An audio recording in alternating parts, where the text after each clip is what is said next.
Good evening. So my name is Louie Rodríguez. I'm an associate professor and associate dean in the Graduate School of Education at UC Riverside. And I also direct the Center for Educational Transformation, where we're focused on a series of projects, mostly in the Inland Empire, focused on transformation, equity, social justice, and the ways in which we can use the energy and the spirit of the community to transform educational opportunities for our students. The title of my presentation is Showing Students Who They Are, Using Academic Espejos, or Mirrors, in Education. So I'd like to start off with a poem by Eduardo Galeano, and he wrote a book, a really powerful book called Mirrors. Eduardo Galeano was a South American journalist and author, and he wrote this poem which goes like this. Mirrors are filled with people. The invisible see us, the forgotten recall us. When we see ourselves, we see them. When we turn away, do they?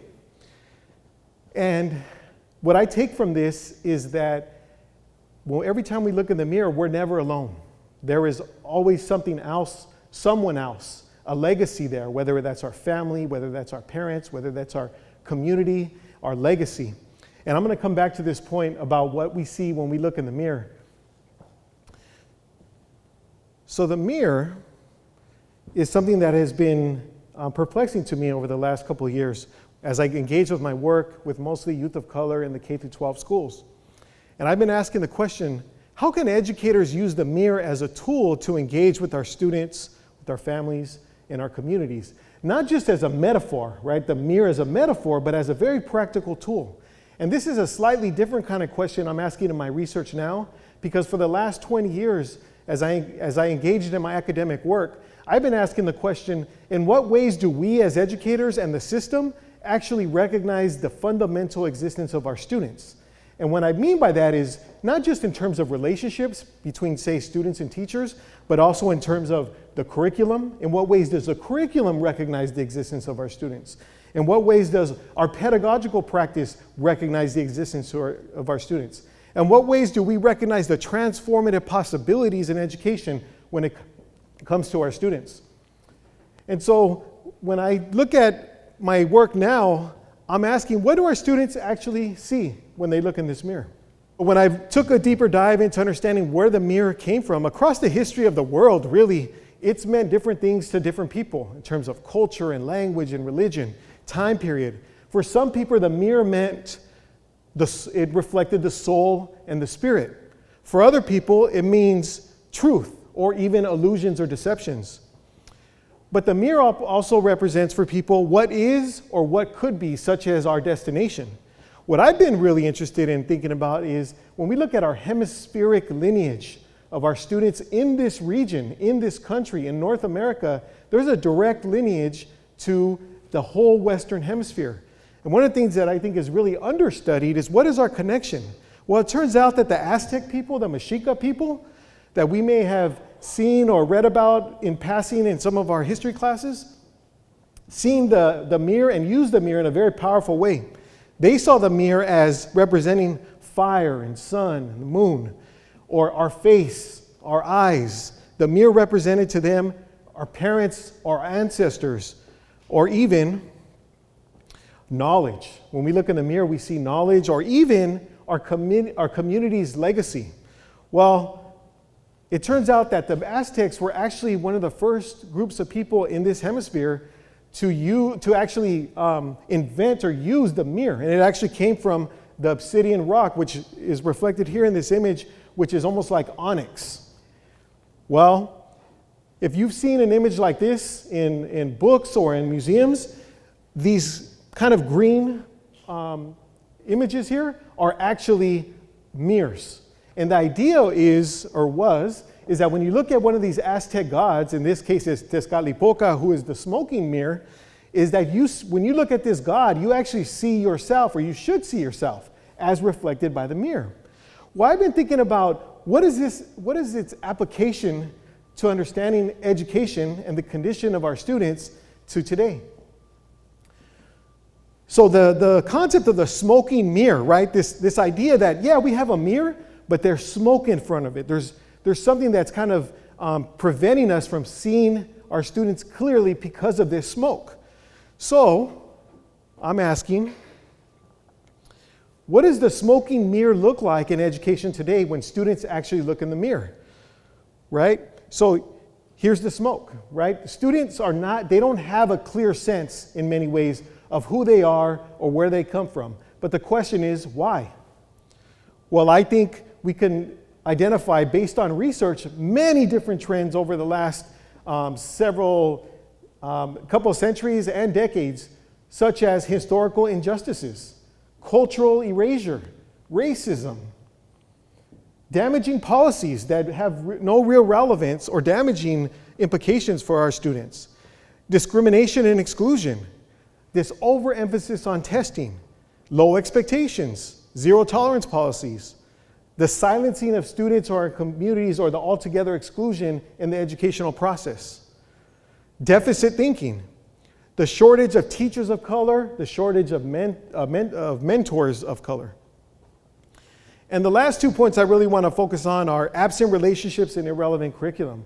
We know from decades of empirical research that student-teacher relationships matter significantly, not just for academic achievement, but for the building of opportunities, for engagement, and long-term academic prospects. Yet, we really struggle in our system to facilitate or put intentional focus on relationships. So to me, many of these factors make up that smoke. Many of these factors prevent our students from seeing themselves clearly in the mirror. But we can't stop there, right? As educators, we need to look forward. We need to look for ways to actually clear the smoke from the mirror. So what can educators actually do to clear this smoke? We need to advocate for equitable policies, culturally relevant pedagogy, the recognition of our students, affirming culture, language, and history, high expectations and support, meaningful relationships, pedagogies of love, parent engagement, learning over testing, pedagogies of the home, recognizing our cultural wealth, ethnic studies, honoring student voice. And the last 2 points is funds of knowledge and community relevant curriculum.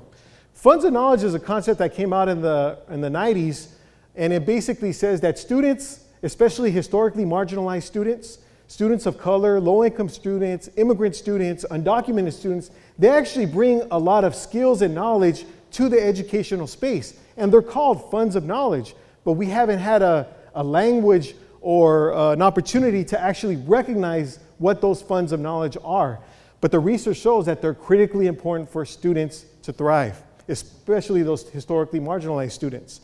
But the other piece I want to talk about that has been under investigated is not just culturally relevant curriculum, but community relevant curriculum. It's important to learn about different historical figures through the history of our country or the history of our region, but what if we were to focus on community relevance right here, for example, in the Inland Empire, and people who have made significant contributions to this region? Imagine what that would mean if we really focus on that for the students in this area. So as a result of using the mirror, what I've come to think about is, what is the purpose of education when we're thinking about these particular communities, historically marginalized communities, African American students, Native American students, Latino students? Our current system has really socialized our students in many ways to look at one mirror in school, and that's really made up of academics, and it's usually measured by traditional measures like test scores, grades, attendance, behavior, and those things are rewarded. I go to those with my own kids who are in school now. Those are awards assemblies. But what I'm proposing is that we really need to rethink the purpose of education for our groups, and that's what I'm calling academic espejos, or mirrors. And what I'm proposing is that our students have multiple mirrors at the same exact time, not just one academic or schooling mirror that they're looking at.